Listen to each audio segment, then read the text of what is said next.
तोड़ा। ये 60-62 दिन का एक चक्रव्यूह था। पूरी योजना तैयार थी और इन्हीं 62 दिनों में इस पूरे ऑपरेशन को अंजाम देना था। मोदी को इस बात की भनक लगी। वो थोड़ा तेल देखना चाहते थे और थोड़ी तेल की धार देखना चाहते थे। पता तो पहले से था कि मामला आगे बढ़ सकता है और बढ़ाने के लिए बहुत ही कोऑर्डिनेटेड स्टाइल में इस योजना को अंजाम दिया जा रहा है। और जब मोदी को इस बात की जानकारी हाथ लगी तो मोदी संभल संभल के चल रहे थे। कोई प्रतिक्रिया कहीं भी कुछ भी नहीं दे रहे थे। आपने देखा होगा कि 19 दिन तक आमरण अनशन पे बैठे रहे सोनम वांगचुक। कॉकरोच जनता पार्टी लगातार आह्वान करती रही। शुरुआती दिनों में लोग जा नहीं रहे थे। बाद में उन्होंने अलग अलग तरीके से प्रपंच रचना शुरू किया। कल मर जाएंगे, परसों मर जाएंगे, 2 दिन के बाद मर जाएंगे सोनम वांगचुक जी। इतनी निष्ठुर सरकार है, इमोशन नहीं है, मोदी में कोई इमोशन नहीं है। मोदी अगर अपनी मन की बात करना है, मोदी को तो अपनी पत्नी के साथ कर लेते। और उसके बाद न जाने कितनी बीभत्स गालियां दी जाने लगी और ये सारे वीडियो अब आने लगे। सबसे बड़ी बात है कि ऐसा कहा जा रहा है कि मोदी की जो अपनी आईटी सेल है, उनका परफॉर्मेंस अच्छा नहीं रहा। अब अच्छा नहीं रहा, खराब रहा, मैं इसके बारे में पूरी मजबूती से नहीं कह सकता हूं, लेकिन बहुत सारे लोग चर्चा कर रहे हैं कि उनका परफॉर्मेंस ठीक नहीं रहा।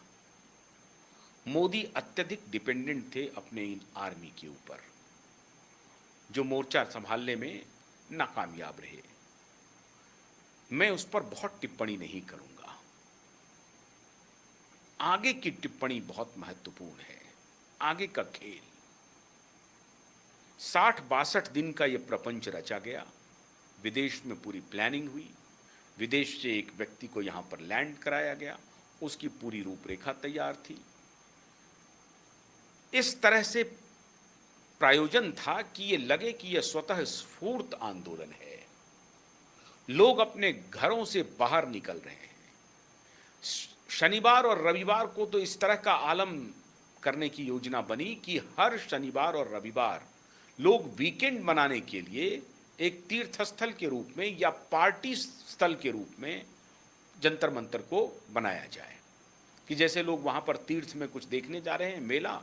और दूसरी, अगर नहीं तीर्थ मानते हैं, तीर्थ मानने वाले लोग नहीं थे ये, तो तीर्थ नहीं तो पार्टी स्थल बना दिया जाए कि चलो वहां पार्टी करते हैं। और हो भी रहा था, पार्टियां हो रही थी।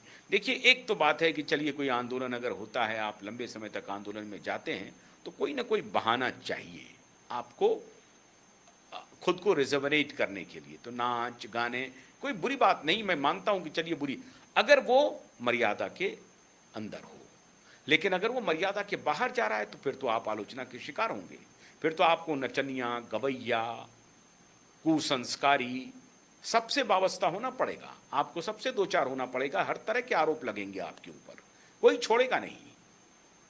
लेकिन अगर आप नाच गाना जो भी है मर्यादा के अंदर रह करके करते हैं और ये संदेश देते हैं कि भाई रात रात भर जग रहे हैं तो हम कहीं डिप्रेशन में न चले जाएं, बीमार ना हो जाएं, इसलिए हम अपने शरीर को आह्लादित करके रखे हुए हैं, खुशी मना रहे हैं ताकि हम एक पल के लिए डिप्रेशन में ना जाएं। क्योंकि सरकार बहुत ही इमोशनलेस है, सरकार में तो संवेदना बची नहीं है, उनके खिलाफ हमें लड़ना है, तो हमें अपने को तैयार रखना पड़ेगा। ये सारी कवायदें चल रही थी और साथ ही साथ अंतर्राष्ट्रीय स्तर पर एक खेल चल रहा था। भारत को आर्थिक जकड़न में फंसाने की पूरी प्लानिंग हो रही थी। अभी कुछ दिन पहले आपने देखा कि टैरिफ की कोई योजना नहीं थी, फिर भी ट्रंप ने टैरिफ लगा दिया। अभी 2-3 दिन पहले ही ट्रंप ने 10% का एक्स्ट्रा टैरिफ लगा दिया। और जो तेल की कीमतें थी जो घटने की तरफ आने वाला था, उसको फिर से स्टैग्नेंट किया और एक प्रकार से अपवर्ड ट्रेंड हो गया। फिर तेल की कीमतें बढ़ने लगी। फिर स्ट्रेट ऑफ हॉर्मुज के ऊपर हंगामा शुरू हो गया, हमले शुरू हो गए रुक रुक करके, कभी ईरान कर दे, कभी अमेरिका कर दे, और ये हमले जारी रहे। और इसका पूरा मिशन ये था कि स्ट्रेट ऑफ हॉर्मुज को डिसरप्ट करो ताकि सप्लाई चेन पर असर पड़े। और जैसे ही सप्लाई चेन पर असर पड़ेगा, महंगाई ऑन द राइज होगा, ऊपर की तरफ भागेगा।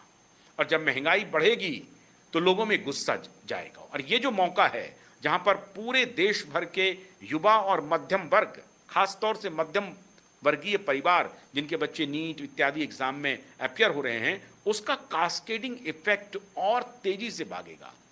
तो महंगाई, अनएम्प्लॉयमेंट, बेरोजगारी, किसान मूवमेंट, छात्र आंदोलन, इस सबको एक साथ खड़ा कर दो। यही मौका है जब मोदी को घुटने के बल झुका देंगे। तोड़ भी सकते हैं मोदी को, रेजिम भी परिवर्तन हो सकता है अगर यह मामला और तेजी से आगे बढ़ा। और मोदी इस पर नजर बनाए हुए थे कि यह स्थिति हो सकती है। आपको क्या लगता है, मोदी कोई अंगूठी नहीं पहनते, मोदी को कोई एस्ट्रोलॉजी में उस तरह से यकीन भी नहीं है, लेकिन भविष्यवाणियों को मोदी देखते सुनते तो हैं।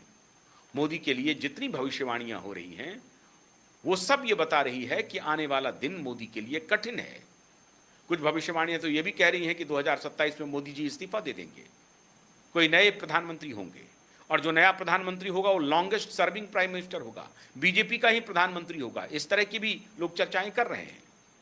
लेकिन भविष्यवक्ता कर रहे हैं, जो एस्ट्रोलॉजर हैं वो कर रहे हैं।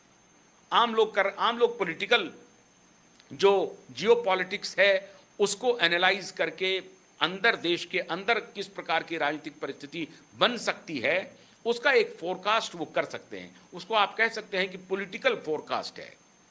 वो सही भी हो सकती है, गलत भी हो सकती है। वो कोई उस तरह का फोरकास्ट नहीं होता है स्टैटिस्टिक्स की तरह कि भाई ये होगा तो ये होगा, ये होगा तो ये होगा, ये हो जाएगा। ऐसा नहीं होता है, क्योंकि ये इस पॉलिटिकल फोरकास्ट में मनोविज्ञान बड़ा महत्वपूर्ण है। और मनोविज्ञान जो है वो कैसे कब करवट ले लेगा कहना मुश्किल है। माने मानव का मस्तिष्क कब किस दिशा में चले जाएगा कुछ कह नहीं सकते, और कोई एक छोटी सी घटना आपके पूरे सोच में परिवर्तन ला सकती है। अब कैसे एक छोटी सी घटना आपकी पूरी सोच में परिवर्तन ला देगी या ला रही है, उसे मैं आपको दिखाना चाहता हूं, बताना चाहता हूं। और अब इस चक्रव्यूह से मोदी धीरे धीरे कैसे खुद को निकाल रहे हैं।